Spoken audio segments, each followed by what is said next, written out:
Ciao a tutti e bentornati a 5 News, l'appuntamento con le 5 notizie più cliccate della settimana su codipnews.it. La quinta notizia più cliccata della settimana arriva da Parra di Soligo e ci parla ancora una volta di furti. Spietati i malviventi, ripulita una borsetta lasciata in auto da una parrucchiera.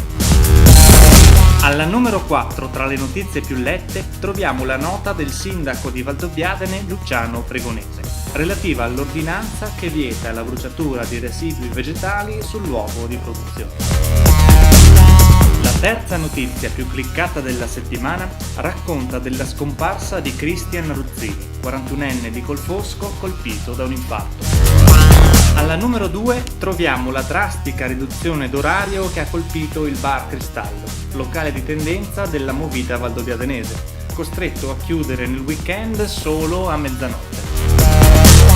La notizia più cliccata della settimana arriva da Sernaglia e ci racconta del lutto per la morte di Fabio Gobbato, avvocato di 54 anni, ben voluto e conosciuto in paese, spentosi improvvisamente a causa di alcuni problemi di salute.